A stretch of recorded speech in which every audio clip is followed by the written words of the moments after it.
अस्सलाम वालेकुम। कैसे हैं आप सब? उम्मीद है आप सब खैरियत से होंगे। अल्हम्दुलिल्लाह मैं भी ठीक ठाक हूँ। हमने सबक नंबर 1 का आगाज़ किया था जिसका अनवान है हम्द। और हम्द के बारे में हम जानते हैं वो नज़्म जिसमें हम अल्लाह ताला की तारीफ़ और इसकी तौसीफ़ बयान करते हैं, उसकी हिकमत, उसकी शान के बारे में बताते हैं, तो वो हम्द होती है। ठीक है, तो हमने पहले लेक्चर में हमने पढ़ाई की थी, साथ हमने मुश्किल अल्फाज, उसका जो है अशार का मफ़हूम, और हमने उसका बुक वर्क किया था। बुक वर्क में हमने तकरीबन सारे सवाल जो है वो कवर किए थे, लेकिन इसमें सिर्फ हमारे जुमले रह गए थे और सवाल जवाब रह गए थे, जो आज हम इंशाल्लाह करेंगे।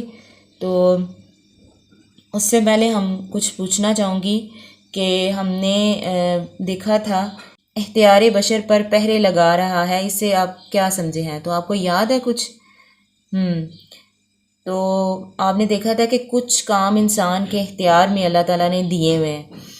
ठीक है, वो कुछ काम कर सकता है और कुछ नहीं कर सकता। और पहरे लगाने से मुराद यह है कि अल्लाह ताला ने बदी से मना किया है। ठीक है, कुछ काम करने का अल्लाह ताला ने कहा हुआ है और कुछ काम करने से मना किया, जैसे सच बोलने का कहा है और झूठ बोलने से मना किया हुआ है।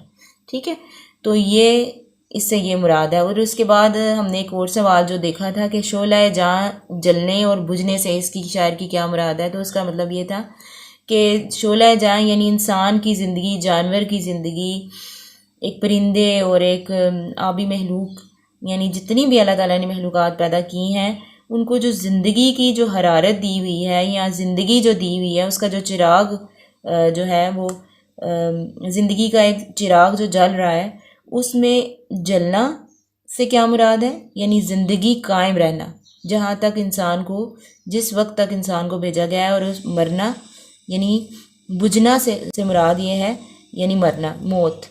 ठीक है, तो इसमें बहुत सी ऐसी चीज़ें हैं जिसमें समझने वाली थी, जिसमें मैंने कल उस लेक्चर में आपको समझाई भी थी, जैसे निज़ाम हस्ती से क्या मुराद है।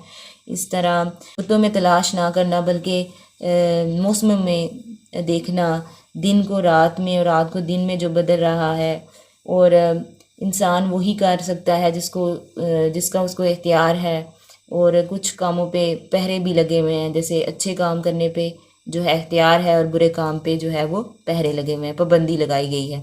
ठीक है, इसी तरह अल्लाह ताला सुनने की ताकत रखता है, समझने की ताकत रखता है, अंदर तक इंसान के इरादे तक जान लेता है, देख भी रहा है, और हमें इसका पता है कि कोई है जो इस पूरे निज़ाम को चला रहा है।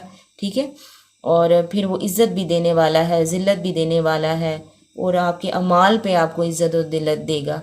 ठीक है, उसी तरह दिन और रात को जो है तब्दील कर रहा है, कभी रोशनी और कभी अंधेरा, और ज़िंदगी के जो चिराग हैं उनको भी कभी जला रहा है, यानी ज़िंदगी देता है और मौत देने वाला है, वो कौन है? अल्लाह ताला है। ठीक है, तो आज हम इसके जो है वो जुमले करेंगे। सवाल नंबर 5 है, दर्ज झैल अल्फाज को जुमलों में इस तरह इस्तेमाल करें कि उनके मायने वाज़िया हो जाएं। जैसे अल्फाज जुमले हैं, निज़ाम, अल्लाह ताला सारी कायनात का निज़ाम चला रहा है। दूसरा है रुत का मतलब होता है मौसम, रुत बदलती है तो माहौल भी बदल जाता है। इख्तियार, मेहनत से कामयाबी हासिल करना हमारे इख्तियार में है। मुहरे कुदरत, अल्लाह ताला ने हमारे माथे पर मुहरे कुदरत सख्त कर दी है।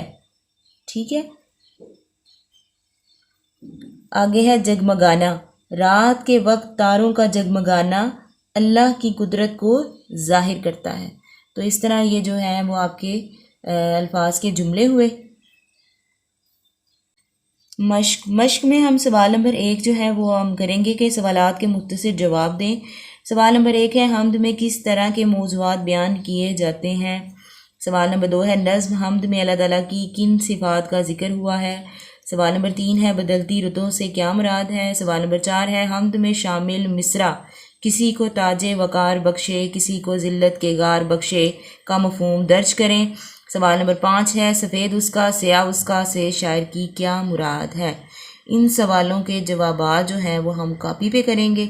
ठीक है, वैसे भी आपको ये नज़र आ रहे होंगे, लेकिन हम जो है इसको कॉपी पे करेंगे। جیسے سب سے پہلے اوپر لکھیں گے جماعت کا کام، سبق نمبر 2 حمد جو ہے وہ عنوان لکھیں گے۔ اس میں سب سے پہلے ہے سوالات کے جوابات دیں۔ سوال نمبر 1 ہے حمد میں کس طرح کے موضوعات بیان کیے جاتے ہیں، کیا موضوع ہوتا ہے اس کا، ٹھیک ہے، یہ ہم نے دیکھنا ہے۔ تو حمد میں اللہ تعالیٰ کی صفات، قدرت کاملہ یعنی وہ کس قدر مکمل قدرت رکھتا ہے، ٹھیک ہے، اور مظاہر فطرت یعنی جو اللہ تعالیٰ نے پیدا کیا ہے کا بیان، جیسے موضوعات بیان کیے جاتے ہیں، جیسے پہاڑوں کا ذکر آئے گا، سمندروں کا، دریاؤں کا، اس طرح ہر جو ہے وہ مظاہر فطرت جو ہے وہ دکھائے جاتے ہیں، ٹھیک ہے۔ تو اکثر جو حمد میں جو ہے اس طرح کے موضوعات آتے ہیں۔ تو اس کا جو جواب ہے کیا بنے گا کہ حمد میں اللہ تعالیٰ کی صفات، قدرت کاملہ اور مظاہر فطرت کا بیان جیسے موضوعات جو ہے بیان کیے جاتے ہیں۔ سوال نمبر 2 نظم حمد میں اللہ تعالیٰ کی کن صفات کا ذکر ہوا؟ اب اس نظم میں انہوں نے پوچھا ہوا ہے کہ کن صفات کا اللہ تعالیٰ کی صفات کا جو ہے وہ ذکر ہوا ہے۔ تو ہم یہ بتا سکتے ہیں کہ نظم حمد میں اللہ تعالیٰ کی صفات یعنی خالق کا، مالک، ظاہر، باطن، غفار، سمیع اور بصیر ہونے کا ذکر ہوا ہے۔ جیسے اس میں دیکھیں خالق مطلب پیدا کرنے والا، مالک بھی ہے، ظاہر یعنی جو سامنے نظر آ رہا ہے اس کو بھی دیکھ رہا ہے، باطن یعنی جو چھپا ہوا ہے انسان کے اندر جو نیت ہے یا جو ارادے ہیں اس کو بھی جانتا ہے، غفار یعنی معاف کرنے والا ہے، سمیع مطلب سننے والا ہے، اور بصیر مطلب دیکھنے والا ہے۔ یہ ساری صفات جو ہیں وہ اللہ تعالیٰ کی جو خوبیاں ہیں وہ ان کا ذکر یہاں پہ اس نظم میں کیا گیا ہے۔ سوال نمبر 3 ہے بدلتی رتوں سے کیا مراد ہے؟ تو بدلتی رتوں سے مراد موسموں کا تبدیل ہونا ہے۔ بدلتی یعنی تبدیل ہونا، رتوں مطلب موسم، ٹھیک ہے، تو موسموں کا تبدیل ہونا ہے۔ سوال نمبر 4 ہے حمد میں شامل مصرع کسی کو تاج وقار بخشے، کسی کو ذلت کے غار بخشے کا مفہوم درج کریں۔